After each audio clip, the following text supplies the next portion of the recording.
क्या आप जानते हैं दिल्ली के चुनावी मैदान में इन दिनों कौन सबसे आगे है? नहीं, हम यहां किसी उम्मीदवार की बात नहीं कर रहे, बल्कि उन वादों की बात कर रहे हैं जो आपके जीवन को बदलने का दावा करते हैं। मुफ्त बिजली, मुफ्त पानी, मुफ्त बस यात्रा और अब हर महीने पैसे सीधे आपके हाथ में।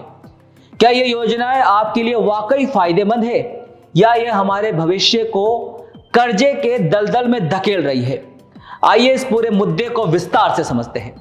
नमस्कार दोस्तों, आप बिग वाई देखना शुरू कर चुके हैं और मैं हूं आपके साथ जावेद।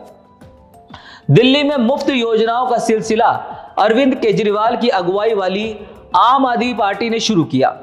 200 यूनिट मुफ्त बिजली, 20,000 लीटर मुफ्त पानी और महिलाओं के लिए मुफ्त बस यात्रा जैसी योजनाएं आई, जिन्होंने आम आदमी पार्टी को 2015 और 2020 के चुनावों में भारी जीत दिलाई।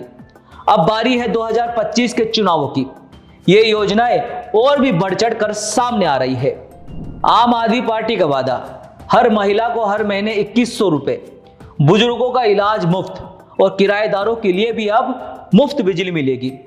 वही कांग्रेस के वादे की बात करें तो 300 यूनिट मुफ्त बिजली, महिलाओं को 2500 रुपए प्रति महीने। अब बात करते हैं भाजपा के वादे की। गैस सिलेंडर पर 500 रुपए की सब्सिडी और हर गर्भवती महिला को 21,000 रुपए का इनाम। मुफ्त योजनाओं का जनता पर अगर असर की बात करें तो यह बात सुनने में तो बहुत अच्छी लगती है, खासकर उन लोगों के लिए जिनकी आमदनी कम है। लेकिन सवाल यह है कि इन वादों का खर्च कहां से आएगा? दिल्ली सरकार का मौजूदा बजट पहले ही 11,000 करोड़ की सब्सिडी में खर्च हो रहा है। अगर ये नए वादे पूरे किए गए तो बजट पर सालाना 20 से 25,000 करोड़ का अतिरिक्त बोझ बढ़ेगा। वित्तीय संकट का खतरा। दिल्ली भारत के उन कुछ राज्यों में से एक है जो अभी तक वित्तीय घाटे में नहीं था, लेकिन मुफ्त योजनाओं का दबाव अब इस घाटे में इसे धकेल सकता है।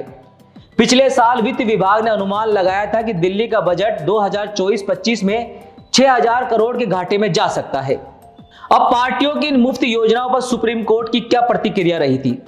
सुप्रीम कोर्ट ने मुफ्त योजनाओं पर कई बार टिप्पणी की है। 2022 में एक याचिका की सुनवाई के दौरान कोर्ट ने कहा था कि मुफ्त योजनाओं का जिम्मेदार वित्तीय नीति के साथ संतुलित किया जाना चाहिए। राज्य सरकारों को यह सुनिश्चित करना चाहिए कि ये वादे दीर्घकालीन विकास को बाधित ना करे। कोर्ट ने यह भी सुझाव दिया था कि चुनाव आयोग को मुफ्त वादों को नियंत्रित करने के लिए दिशा निर्देश बनाने चाहिए। अब सबसे बड़ा सवाल, वादे तो बहुत होते हैं, क्या जनता को इनका फायदा मिलता है? मुफ्त योजनाओं ने निश्चित रूप से गरीब तबके को राहत तो दी है। बिजली सब्सिडी, 59 लाख घरेलू उपभोक्ताओं को 200 यूनिट मुफ्त बिजली मिली है। पानी, हर परिवार को 20,000 लीटर मुफ्त पानी उपलब्ध कराया गया है। महिलाओं के लिए बस यात्रा, 2022-23 में 40 करोड़ महिलाओं ने मुफ्त बस यात्रा का लाभ भी उठाया है। बुजुर्गों की तीर्थ यात्रा, 87,000 बुजुर्गों को तीर्थ यात्रा भी कराई गई है। अब बात करते हैं बीजेपी और कांग्रेस के रुख कैसे बदला। बीजेपी और कांग्रेस पहले मुफ्त योजनाओं का विरोध करती थी, इसे रेवड़ी कल्चर कहती थी। प्रधानमंत्री नरेंद्र मोदी ने 2022 में इसे देश के विकास के लिए हानिकारक बताया था। लेकिन अब दिल्ली चुनाव में बढ़ती प्रतिस्पर्धा के कारण दोनों पार्टियां इसी राह पर चल पड़ी है। बीजेपी की बात करें तो वे गैस सिलेंडर सब्सिडी और गर्भवती महिलाओं के लिए 21,000 देने का वादा कर रही है। वही कांग्रेस की बात करें तो वे 300 यूनिट मुफ्त बिजली और 2500 रुपए प्रति महिला को देने का वादा कर रही है। मुफ्त योजनाओं ने कई लोगों को राहत दी है, लेकिन ये राज्य की वित्तीय सेहत पर भारी पड़ रही है। जनता को अब ये तय करना होगा कि वे अल्पकालीन लाभ चाहती है या दीर्घकालीन विकास। सुप्रीम कोर्ट ने भी स्पष्ट किया है कि मुफ्त योजनाएं अर्थव्यवस्था को स्थायी नुकसान पहुंचा सकती है। चुनावी मैदान में पार्टियां वादे करती रहेगी, लेकिन वोटर को सोचना होगा कि वे अपने भविष्य के लिए किसे चुनते हैं। तो खैर, इस विश्लेषण में सिर्फ इतना ही। ऐसी ही राजनीतिक जानकारी और अपडेट के लिए आप देखते रहिए बिग वाई। नमस्कार।